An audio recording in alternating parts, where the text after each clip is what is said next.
Leylah Fernandez was playing for a spot in the semifinals. She lost that match to Martina Trevisan in 3 sets. The big story in that match was the fact that Fernandez was injured early on in that first set, and we can tell you now that Fernandez has a grade 3 stress fracture on the top of her right foot and will not play at Wimbledon. She hopes to return for the tournament in Washington for the first week of August, which is 1 week before the National Bank Open in Toronto. During her quarterfinal on Tuesday, she took a medical timeout in the first set. We then saw her dad and coach Jorge tell her to retire from the match. Now here's Mark Masters with Jorge Fernandez.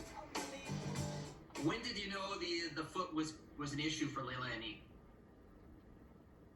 We knew that she had an inconvenient pain in the Bensich match, but not enough for her, to negate any type of movement. And then in the Samova match, it seemed like it was getting a little bit bigger, but we thought it was just maybe the wear and tear.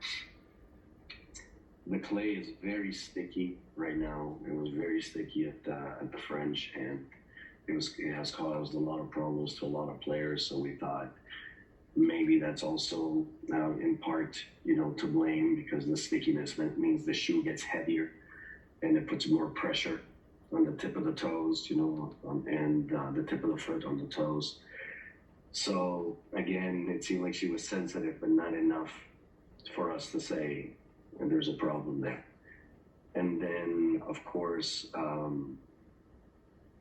when we went to train the 24 hours before her quarterfinal match against Martina, then we realized that she had pain, but she told us everything was okay, and Leylah being who she is, and nothing to worry about. So that's before the match. When we were having a snack before getting on court, I asked her, she was okay, and she told me she was fine, and she didn't feel anything. Everything was great. The hitting partner told me, no, her roll is great. Everything seems normal. And of course I was there, so I didn't see anything, but I'm always asking just in case I missed something. But then once I saw her miss a couple of easy points, I saw that she took off very carefully. The two first points, and then after that, in that first game, I saw her. She wobbled pretty badly, and that's what I knew, because she's not the type of player to show you that she's hurt. So that for her to show any type of injury or any type of pain, it goes against completely who we are. So we like to hide everything. So for her to show it, it's kind of like, it's bad. So I knew right away in the first game. What was the rest of that match like for you emotionally, watching that play out?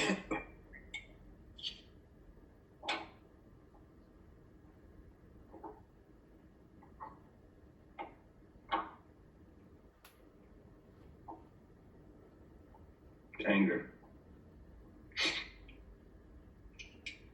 I was very angry. I was very concerned.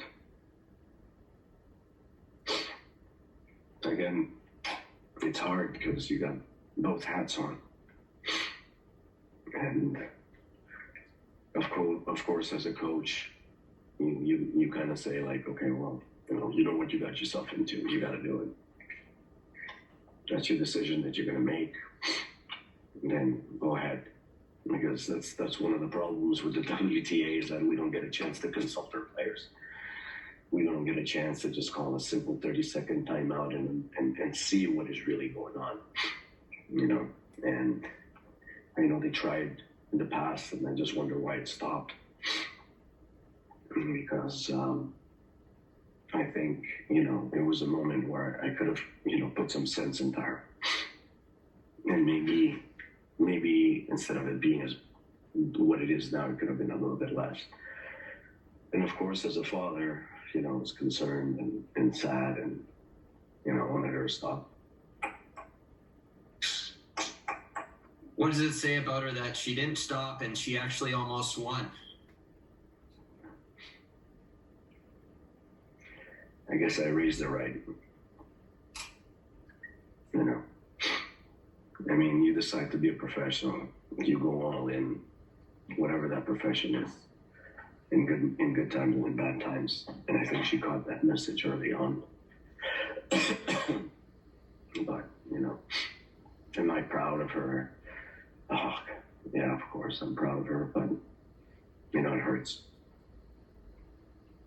What has it been like since the match? Well, you know, the first few hours, very, very difficult. You know, again, I was angry because I yelled at her to stop. I told her to quit. I said, you know, I think I made a sign. I got warned by the referees or, you know, the people around that I was coaching. It wasn't coaching. I was trying to tell her to stop, that you can't move her feet. You know, you can't move your feet. So, you know, just stop. But she wouldn't listen. So she just stopped looking. So, you know, at that point, it was just, you know, a roller coaster of emotions. But afterwards, I explained to her, I said, look, you know, your job is to be on court. I get it. I know that my job is, you know, I'm the eyes and the head that you got outside the court. So if I see something, you have to listen a little bit, right? You have to pay attention. I said, you know, you weren't moving for easy balls. You couldn't move laterally. You couldn't step on your right foot. And what are you known for? And she answered me. She goes, movement. I said, exactly. So if you can't move, that tells me that your number one skill is not working for you. It's for a reason, because I know what the threshold of pain that you can sustain. I said, so, you know, and I was angry at her because I explained, I said, you're risking your career. I know you want to win. I said, but we don't know what the impact of that is, what pain, where it's coming from. And when we don't know, time is of the essence all the time. You know, so the quicker we can have a diagnosis, the better it is for everybody, especially yourself. So it was a lot of concern for the next few hours. And, you know, I was adamant, you know, about ultrasounds and MRIs, and everybody was on the same page. You know, I mean, I can't complain about that. So I was waiting for the results, and of course, the results weren't very good, but it can always be worse. I know you've seen a number of experts or gotten a number of opinions since the injury. What is the injury? What is she facing now? So she's got a stress fracture on the top of her foot. It's between her second toe and her third toe, if I remember correctly. I've seen so many x-rays, it's not even funny. And it's a grade 3 stress fracture. So, which means it's up there, because there's the grade 1, grade 2, and it goes all the way up to grade 4. Grade 4 is when the bone breaks completely. And then, so it breaks completely, but it goes back into place. And then there's the horrible one, which is grade 4, and there's displacement completely, which at that point, it's really hard. So she's got a grade 3, and it only cracked on the top of the foot, which is a blessing. And, you know, luckily her DNA is working for her, because the specialist that we saw this morning says, you know, it seems like your body is acting on overdrive, just trying to heal itself, because, you know, it's doing all the right thing very, very quickly. So I looked at her and I said, DNA, remember that.